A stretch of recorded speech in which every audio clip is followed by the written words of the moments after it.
If you're broke right now, do this to catch up. Hey everybody, it's Ryan back with 9 to 5 Exodus. In this video, I'm going to talk about some strategies that you can begin implementing right now. If you're suffering, if you're having a strain in your finances, what are some practical things that you can do to get caught up? These are going to be step-by-step things that I've done in my own personal life to get caught up in certain areas when finances were bad. And so if you've watched this video to the end, I pray that it's going to bless you. You're going to learn some information. And then by the time that this is over, you're going to be able to get caught up in some of the areas of your finances. Okay. All right. So let me go ahead and jump right into it. So the first thing that you want to do to get caught up in your finances is you want to stop the bleeding. All right, I'm gonna say that again. If you want to get caught up in your finances, the first thing that you need to do is you need to stop the bleeding. So the first thing you're gonna do is you're gonna go through your accounts. You're gonna find every place where you are just hemorrhaging money, where money is just going out and you're not seeing a return on that money that you're spending. So you want to start by canceling some of those subscriptions you got. Some of you guys got 4 different Netflix subscriptions. Some of you guys got like 3 different Hulu accounts, 2 Amazon Primes. Like, it makes no sense why you have all these subscriptions and these little subscriptions, because they're only micro amounts of money, $12 here, $8 here, $7 here. You're not really paying attention to how much money is coming out of your account. And if you were to look at the months, the years that these subscriptions have been going on, you would probably find that it's a substantial amount of money that you could probably use right now in this moment. So take some time after you watch this video, go through your accounts and do that right away. Now, there are some tools out there. This video is not sponsored, at least not right now by the time I'm recording this. Maybe in the future it will be. But there's a service, I think it's called Rocket Money, where they will go ahead and analyze all of your transactions. You connect it to your primary banking app and it will find subscriptions that you probably haven't used in a while or you're not using right now, and it will present those to you so that you can get them canceled effectively. Okay. All right. So the second thing that you want to do now that you've canceled the subscriptions and you're stopping the bleeding in as many areas as you can, the second thing that you want to look at is finding ways to reduce the amount of money that you're spending right now. Now, this part is going to hurt a little bit. This part is probably going to pull on your pride a little bit, but you want to not be broke anymore, right? And so one of the things that I believe as a people that we need to learn more about, which is something called group economics. And so basically, is there a way that you can reduce your living expenses? So maybe you're living in a 2-bedroom place right now. Maybe can you rent out one of the rooms? Could you bring in another family? Could you live with a family member? Could you find a way to reduce the biggest bill that you have right now, which is probably going to be your rent or your mortgage? And again, sometimes it's going to take pride. There have been several times in my life where it made financial sense to either allow someone to stay with me where they were paying for an extra room that I had, or at some point in my life where I've stayed with other people to reduce on spending. Okay. So the next thing that you want to do is after you've tapped out all your resources on lowering your monthly expenses by getting a handle on how much you're spending on your living, and then also you've made sure that your finances are not bleeding in anywhere where you're paying for subscriptions that you don't need. The third thing that you want to do is you want to start looking for ways to make extra income.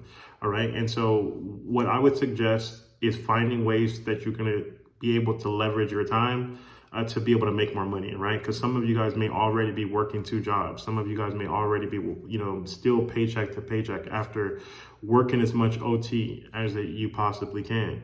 And the thing about trading your time for dollars is that at some point, like, you're going to be maxed at how much you can make per hour. And so you're going to need to find plays and ways to leverage either your knowledge or leverage an asset that you may have. Okay. And so one asset that some of you guys may have, even though that you're broke right now, is you may want to leverage your credit. And so what do I mean by leveraging credit? So maybe you want to you're a person, you have always paid your bills on time, and the reason why you're watching this is you just don't have enough money. And so you have a good credit score, you just don't have money coming in. And so one thing that I know that wealthy people are doing currently right now that's bringing in an extra $200 to $500 per month per person that you do this with is potentially making someone an authorized user on one of your credit card accounts. Okay, I'm going to say that again. You may want to make someone an authorized user on one of your credit or card accounts. Now, I know this sounds scary in the beginning because technically if someone does become an authorized user of your account, if they actually have a credit card with their name on it, that they could potentially run up charges on your account. But one of the things that you want to do as an authorized user, or allowing people to be an authorized user on your account, is you want to have a card, the card that's meant for them to be mailed to your house. So there's no way that they have access to the funds. What they're going to be using this authorized user account for is to help better their own credit score. They're looking to piggyback off the existing credit score that you have. Like, you may have had good trade lines with certain companies. Maybe you have a Best Buy card that's like $5,000 you've never spent money on, or you bought a TV and you paid it off and you made your payments on time, and somebody wants the age of that account to be on their credit. They may pay you $200 to $500 per month to just rent access to your credit. Okay, and so that's a play that you can do. Another play that I would tell every single person that's breathing right now is to start a YouTube channel. I would come on here on YouTube. I would talk about your finances, because one of the things about YouTube right now that they're doing is they're paying people a lot of money to talk about things that are related to finance. And so to put this into numbers, let's just say that on average, for financial content, usually YouTube is paying somewhere in the range of like $15 to like $30 per 1,000 views that you get. And so if you were consistent about posting videos in the area of finances, and in a month you got, let's say, 1 million views, I mean, that could potentially be like $13,000 because of how much you're getting paid for these views. And so what I would do is I would just sit in front of my computer, sit in front of my phone, and try to grind out 1 to 2 videos a day. Maybe you would even try to consider doing more until you're able to get out of this particular rut, and then you can go back to a more manageable schedule. But again, I would sacrifice my summer. What I'm doing right now, I'm personally going to be making a bunch of videos on this particular channel, because I want to get to the point where we're doing 1 million views per month on this particular channel alone, and not even counting some of the other channels. And I know that will bring in an extra $12,000 to $15,000 per month just from the views. Okay, and so that's another play that you want to do right now. A second thing that you may want to do, maybe you are sitting at work all day, but you have a car. Your car is doing nothing literally other than sitting in the parking lot because you're working this one job, or maybe even working 2 jobs. And so maybe you want to consider putting your car on Turo. Maybe you want to also consider putting your car on an app called HireCar.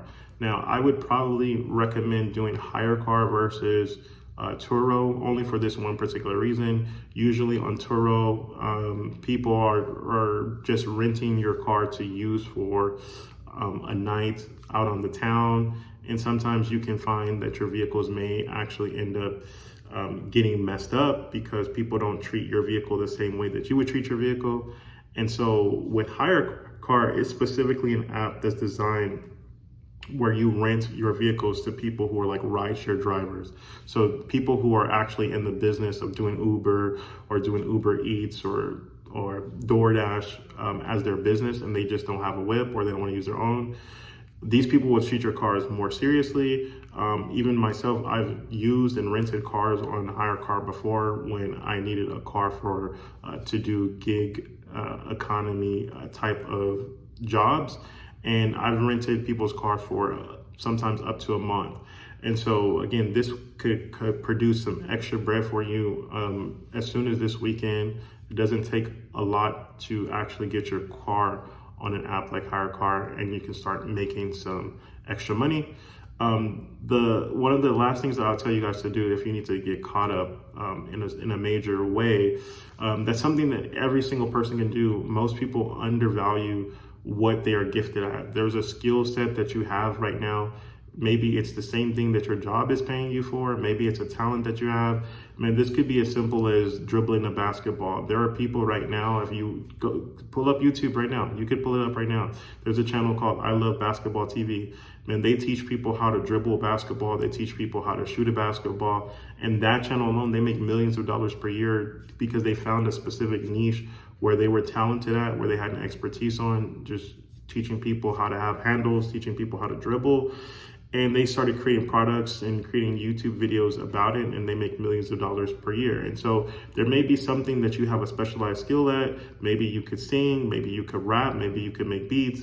Maybe you can put clothes together, maybe you're fresh, maybe you can set up people's homes, their studios for their YouTube channels. Maybe you can do event planning, but there's something that people have already asked you to do.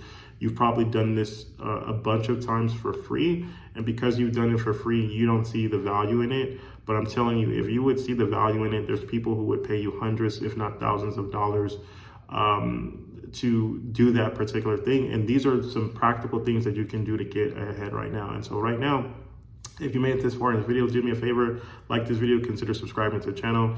In the description, I'm going to post my phone number there. One of the things that I'm offering this week is I'm offering one-on-one counseling sessions, strategy sessions to help people like yourself put a strategy together so you can actually start getting ahead financially. If you text the number, I'll let you know all the details. And so with that being said, I'll see you guys in the next video.